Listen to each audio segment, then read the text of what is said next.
Let's get started!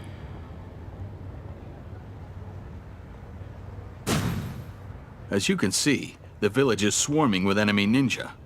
And I just got news that a huge snake has appeared. It's good that everyone in the village already managed to evacuate. The Art of War still by a Sun bad Tzu. situation. Translated by Lionel Giles aren't and finished yet, narrated though. by Robin It's Holmes. time to strike back. Now, 1. be sure to follow my Laying orders. plans. You got that? Sun Let's Tzu go. said, "The art of war is of vital importance to the state. It is a matter of life and death, a road either to safety or to ruin. Hence it is a subject of inquiry which can on no account be neglected. The art of war is governed by 5 constant factors to be taken into account in one's deliberation when seeking to determine the conditions taken in the field. These are 1. The moral law, 2. Heaven, 3. Earth, 4. The commandment, 5. Method and discipline. The moral law causes people to be in complete accord with their ruler, so that they will follow him regardless of their lives, undismayed by any danger. Heaven signifies night and day, cold and heat, time and season. Earth comprises distances, great and small, danger and security, open ground and narrow passes, the chances of life and death. The commander stands for the virtues of wisdom, sincerity, benevolence, courage and strictness. By method and discipline are to be understood the marshalling of the army in its proper subdivisions, the graduations of rank among the officers, the maintenance of roads by which supplies may reach the army, and the control of military expenditure.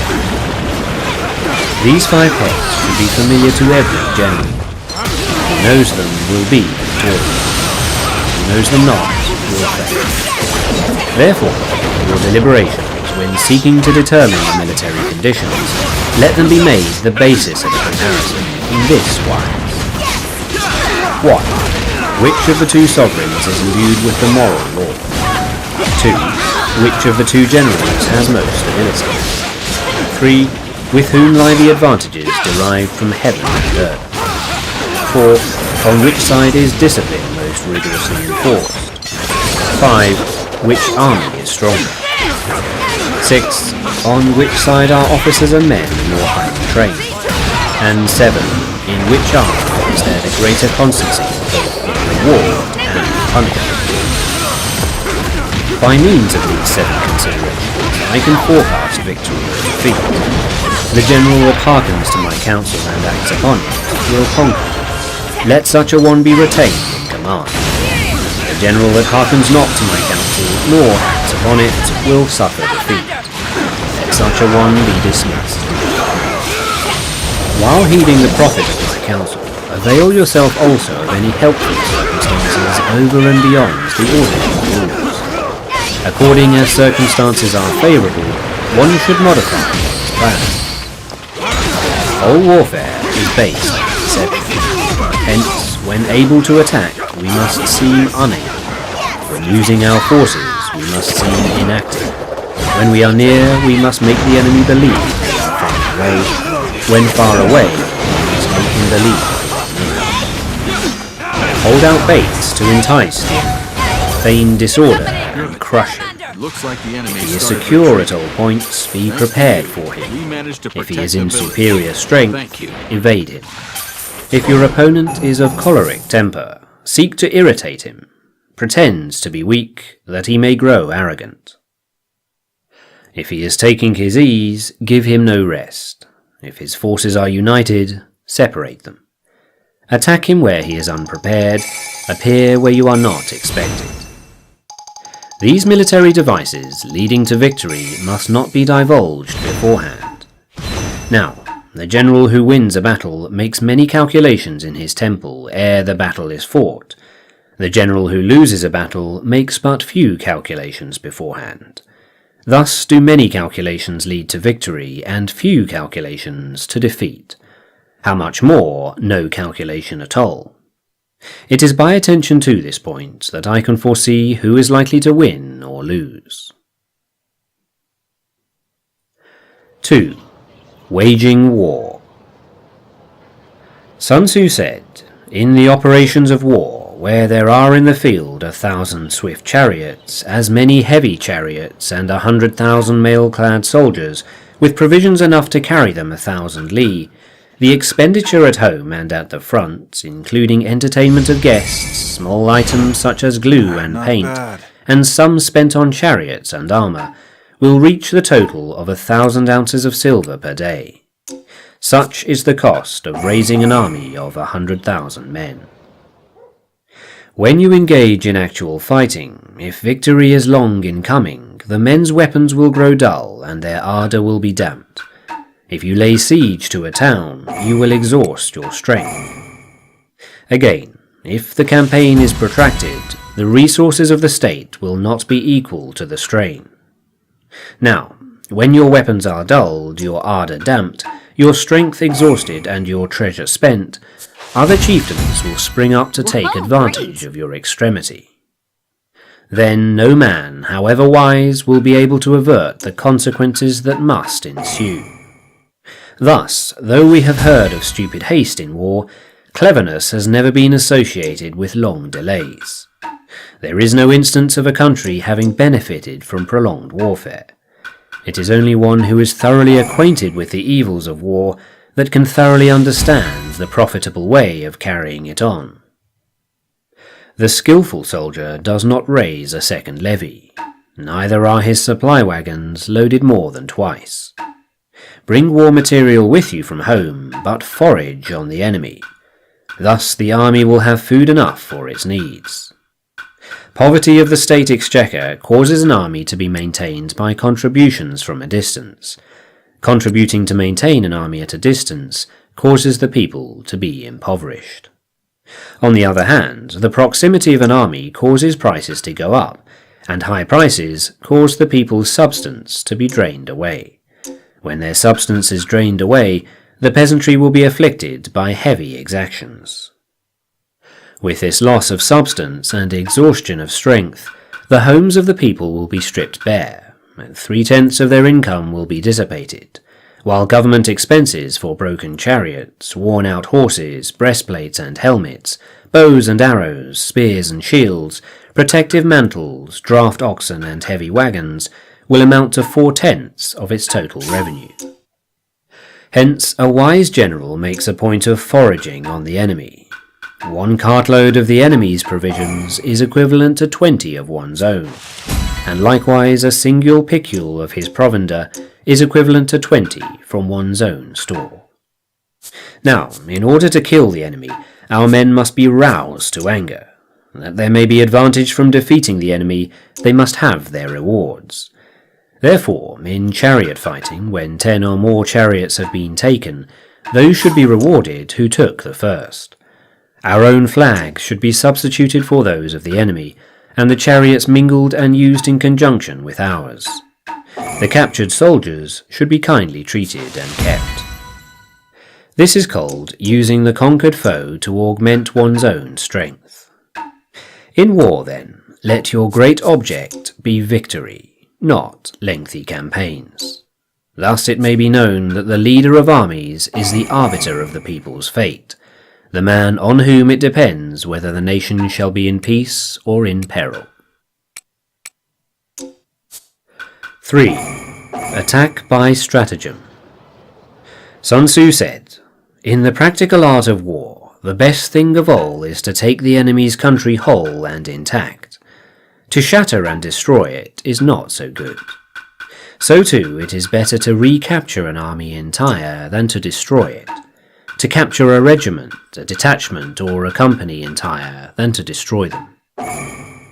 Hence, to fight and conquer in all your battles is not supreme excellence. Supreme excellence consists in breaking the enemy's resistance without fighting. Thus, the highest form of generalship is to balk the enemy's plans. The next best is to prevent the junction of the enemy's forces. The next in order is to attack the enemy's army in the field, and the worst policy of all is to besiege walled cities. The rule is not to besiege walled cities if it can possibly be avoided. The preparation of mantlets, movable shelters, and various implements of war will take up 3 whole months, and the piling up of mounds over and against the walls will take 3 months more. The general, unable to control his irritation, will launch his men to the assault like swarming ants, with the result that 1/3 of his men are slain while the town still remains untaken. Such are the disastrous effects of a siege. Therefore, the skillful leader subdues the enemy's troops without any fighting. He captures their cities without laying siege to them.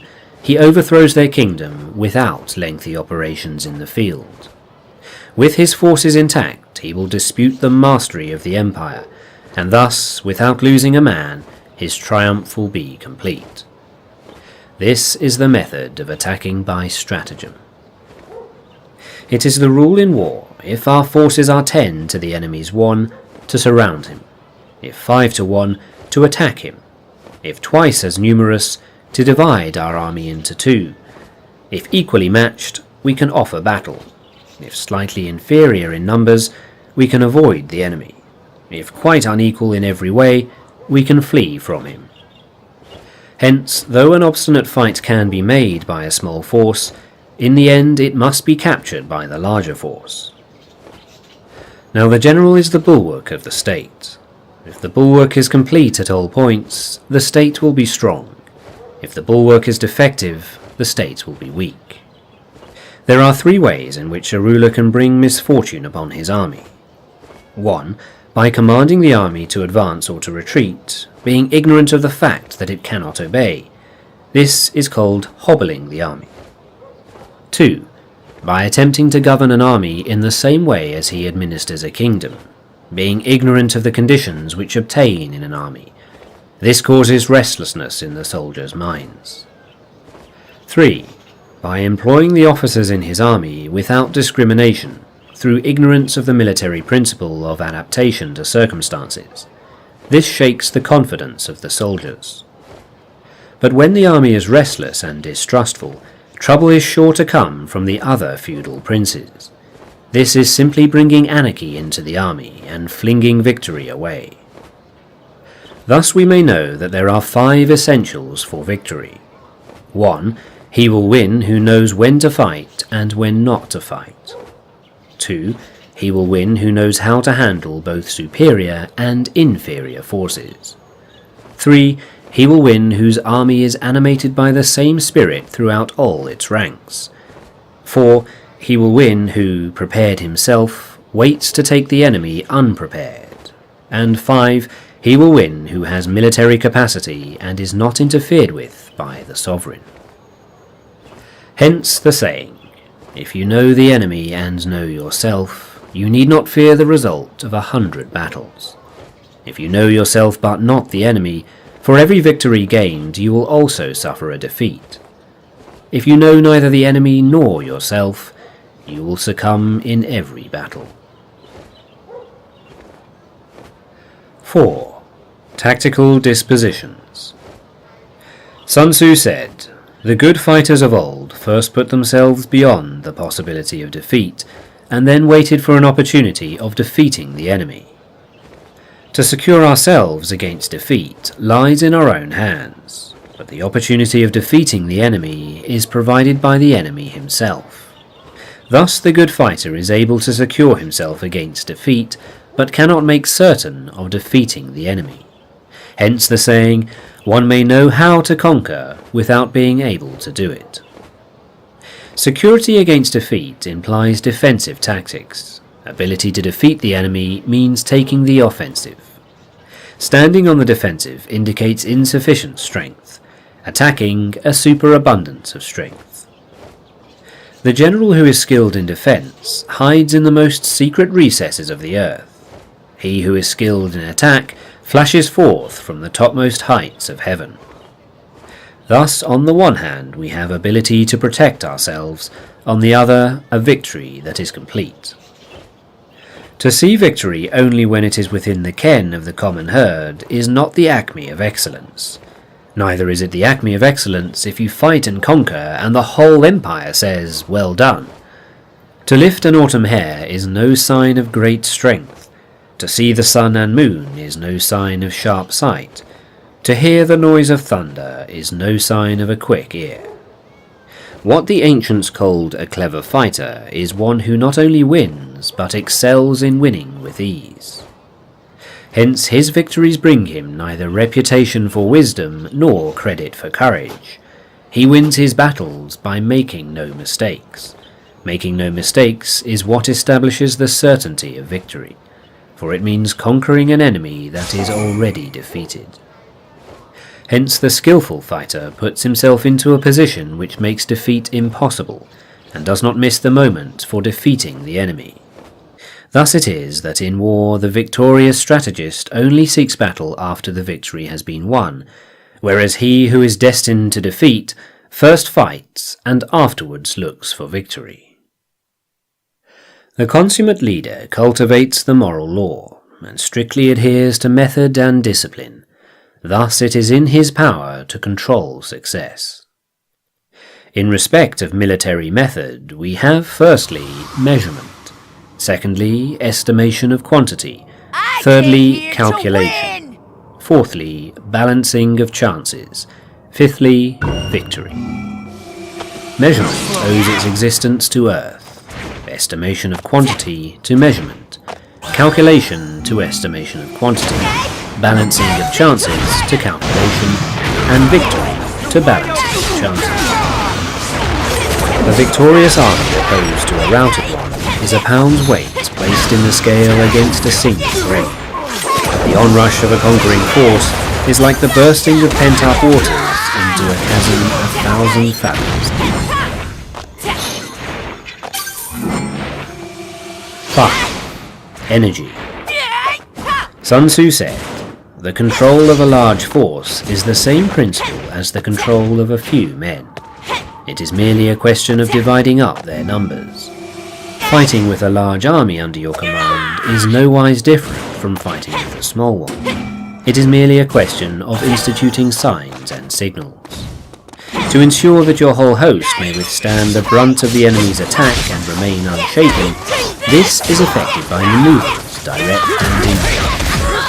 That the impact of your army may be like a grindstone dashed against an egg, this is effected by the science of weak points and strong. In all fighting, the direct method may be used for joint battle, but indirect methods will be needed in order to secure victory. Indirect tactics, efficiently applied, are as inexhaustible as heaven and earth, unending as the flow of rivers and streams, like the sun and moon, ends but to begin anew. The 4 seasons, they pass away to return. There are not more than 5 musical notes, yet the combinations of these 5 give rise to more melodies than can ever be heard. There are not more than 5 primary colours, blue, yellow, red, white and black, yet in combination they produce more hues than can ever be seen. There are not more than 5 cardinal states, sour, acrid, salt, sweet, bitter, yet combinations of them yield more flavours than can ever be tasted. In battle, there are not more than 2 methods of attack, the direct and the indirect. These 2 in combination give rise to an endless series of maneuvers. The direct and the indirect lead on to each other in turn. It is like moving in a circle. You never come to an end. Who can exhaust the possibilities of combination? The onset of troops is like the rush of a torrent which will even roll stones along in its course. The quality of decision is like the well-timed swoop of a falcon which enables it to strike and destroy its victim. Therefore, the good fighter will be terrible in his onset and prompt in his decision. Energy may be likened to the bending of a crossbow, decision to the releasing of the trigger. Amid the turmoil and tumult of battle, there may be seeming disorder, and yet no real disorder at all. Amid confusion and chaos, your array may be without head or tail, yet it will be proof against defeat. Simulated disorder postulates perfect discipline. Simulated fear postulates courage. Simulated weakness postulates strength. Hiding order beneath the cloak of disorder is simply a question of subdivision. Concealing courage under a show of timidity presupposes a fund of latent energy. Masking strength with weakness is to be effective by tactical dispositions. Thus, one who is skillful at keeping the enemy on the move maintains deceitful appearances, according to which the enemy will act. He sacrifices something that the enemy may snatch at. By holding out baits, he keeps him on the mark. Then, with a body of picked men, he lies in wait for it. The clever combatant looks to the effect of combined energy and does not require too much from individuals. Hence his ability to pick out the right men and utilize combined energy. When he utilizes combined energy, his fighting men become, as it were, like unto rolling logs or stones. For it is the nature of a log or stone to remain motionless on level ground, and to move when on a slope. If four-cornered, to come to a standstill, but if rounded, to go rolling down. Thus, the energy developed by good fighting men is as the momentum of a round stone rolled down a mountain thousands of feet in height. So much on the subject of energy. 6. Weak points and strong. Sun Tzu said, "Whoever is first in the field and awaits the coming of the enemy will be fresh for the fight. Whoever is second in the field and has to hasten to battle will arrive exhausted." Therefore, the clever combatant imposes his will on the enemy, but does not allow the enemy's will to be imposed on him. By holding out advantages to him, he can cause the enemy to approach of his own accord, or by inflicting damage, he can make it impossible for the enemy to flee. If the enemy is taking his ease, he can harass him. Well supplied with food, he can starve him out. While being encamped, he can force him to move. Appear at points which the enemy must hasten to defend. March swiftly to places where you are not expected. An army may march great distances without distress if it marches through country where the enemy is not. You can be sure of succeeding in your attacks if you only attack places which are undefended. You can ensure the safety of your defence if you only hold positions that cannot be attacked. Hence, that general is skillful in attack whose opponent does not know what to defend, and he is skillful in defence whose opponent does not know what to attack. O divine art of subtlety and secrecy, through you we learn to be invisible, through you we walk, and hence we can hold the enemy's fate in our hands. You may advance and be absolutely irresistible if you make for the enemy's weak points. You may retire and be safe from pursuit if your movements are more rapid than those of the enemy.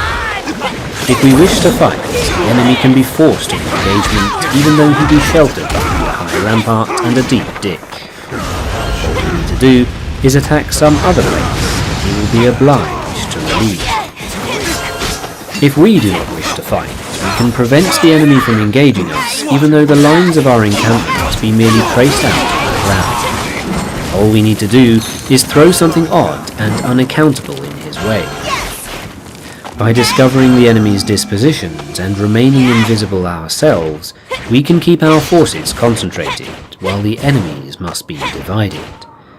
We can form a single united body while the enemy must split up into fractions. Hence there will be a whole pitted against separate parts of a whole, which means that we shall be many to the enemy's few. And if we are able thus to attack an inferior force with a superior one, our opponents will be in dire straits. The spot where we intend to fight must not be made known, for then the enemy will have to prepare against a possible attack at several different points. And his forces being thus distributed in many directions, the numbers we shall have to face at any given point will be proportionately few. For should the enemy strengthen his van, he will weaken his rear. Should he strengthen his rear, he will weaken his van. Should he strengthen his left, he will weaken his right. Should he strengthen his right, he will weaken his left. If he sends reinforcements everywhere, he will everywhere be weakened. Numerical weakness comes from having to prepare against possible attacks. Numerical strength from compelling the adversary to make these preparations against us. Knowing the place and the time of the coming battle, we may concentrate from the greatest distances in order to fight. But if neither time nor place be known, then the left wing will be impotent to succour the right, the right equally impotent to succour the left, the van unable to relieve the rear, and the rear to support the van.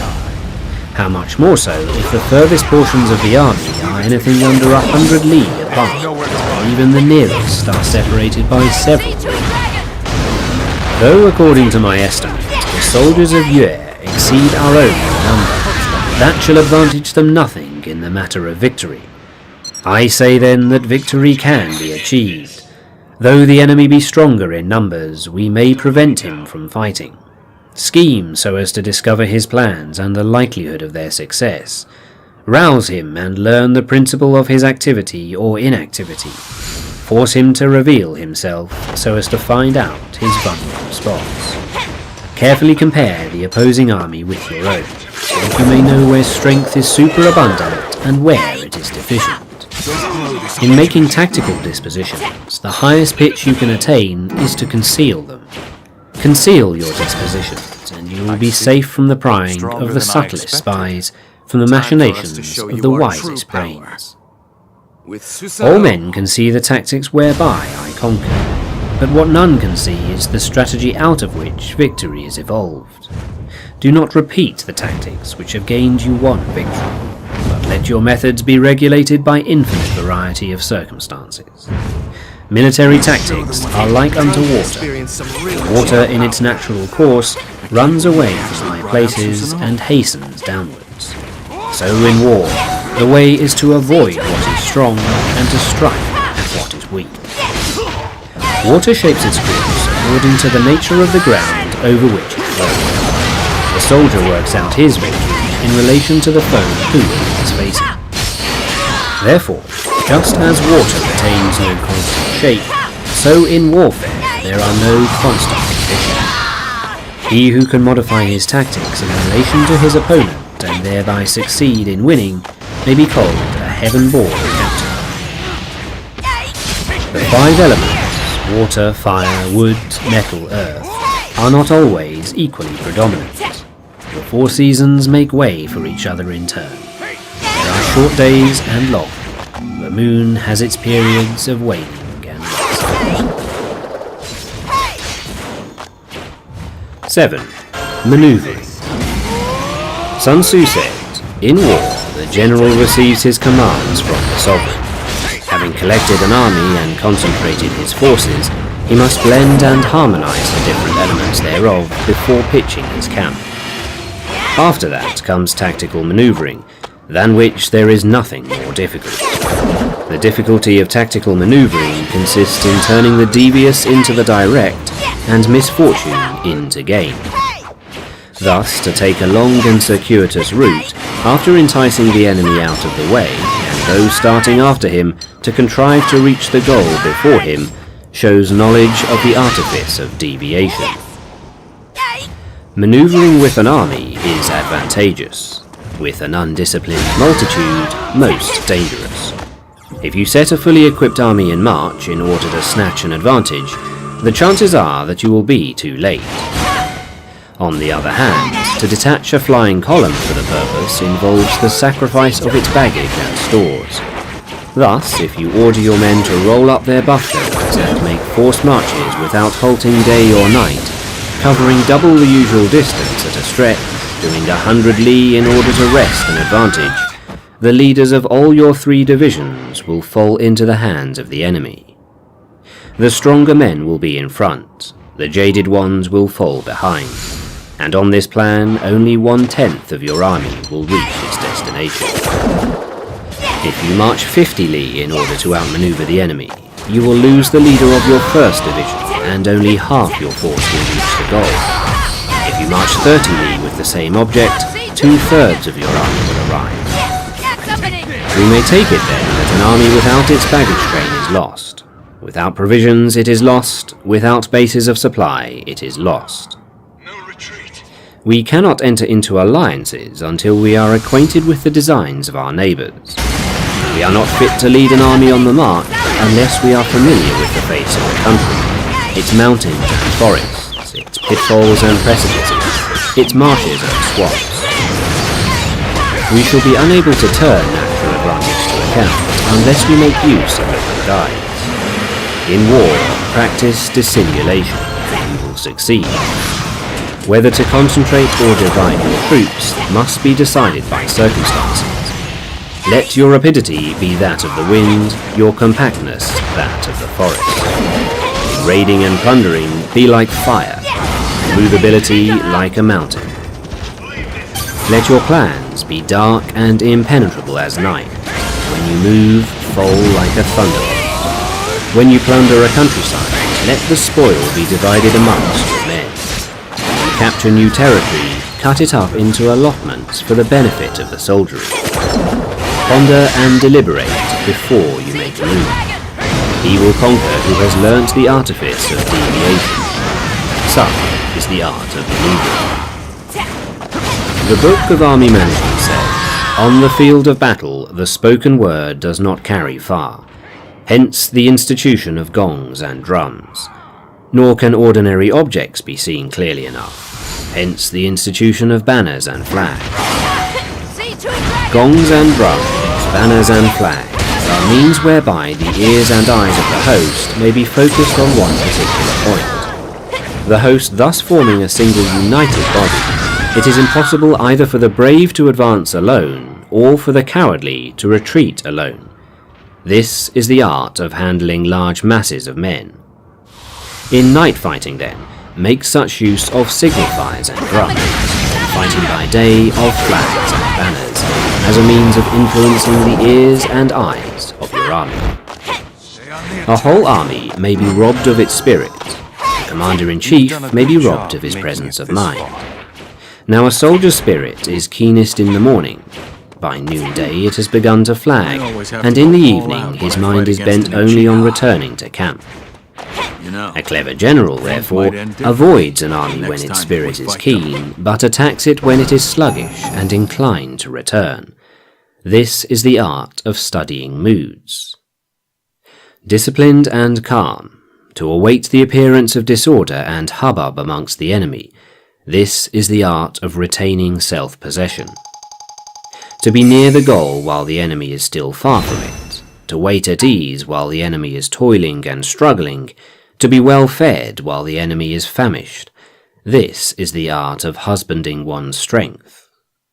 To refrain from intercepting an enemy whose banners are in perfect order, to refrain from attacking an army drawn up in calm and confident array, this is the art of studying circumstances. It is a military axiom not to advance uphill against the enemy, nor to oppose him when he comes downhill. Do not pursue an enemy who simulates flight. Do not attack soldiers whose temper is keen. Do not swallow bait offered by the enemy. Do not interfere with an army that is returning home. When you surround an army, leave an outlet free.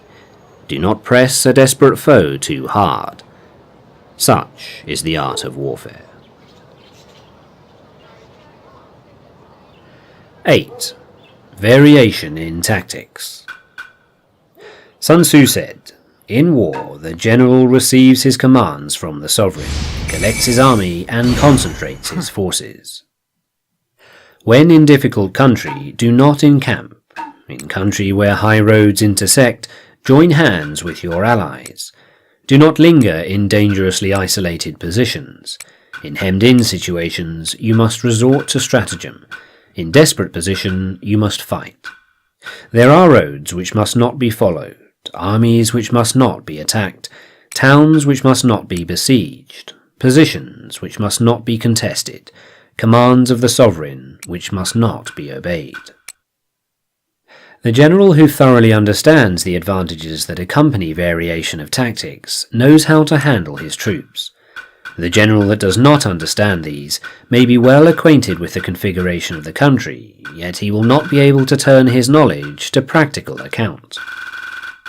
So, the student of war, who is unversed in the art of war, of varying his plans, even though he be acquainted with the 5 advantages, will fail to make the best use of his men. Hence, in the wise leader's plans, considerations of advantage and of disadvantage will be blended together. If our expectation of advantage be tempered in this way, we may succeed in accomplishing the essential part of our schemes. If, on the other hand, in the midst of difficulties we are always ready to seize an advantage, we may extricate ourselves from misfortune. Reduce the hostile chiefs by inflicting damage on them, and make trouble for them, and keep them constantly engaged. Hold out specious allurements, and make them rush to any given point. The art of war teaches us to rely not on the likelihood of the enemy's not coming, but on our own readiness to receive him, not on the chance of his not attacking, but rather on the fact that we have made our position unassailable. There are 5 dangerous faults which may affect a general. 1. Recklessness, which leads to destruction. 2. Cowardice, which leads to capture. 3. A hasty temper, which can be provoked by insults. 4. A delicacy of honour, which is sensitive to shame. And 5. Over-solicitude for his men, which exposes him to worry and trouble. These are the 5 besetting sins of a general, ruinous to the conduct of war. When an army is overthrown and its leader slain, the cause will surely be found among these 5 dangerous faults. Let them be a subject of meditation. 9. The Army on the March. Sun Tzu said, "We come now to the question of encamping the army and observing signs of the enemy. Pass quickly over mountains and keep in the neighbourhood of valleys. Camp in high places, facing the sun. Do not climb heights in order to fight." So much for mountain warfare. After crossing a river, you should get far away from it. When an invading force crosses a river in its onward march, do not advance to meet it in midstream. It will be best to let half the army get across and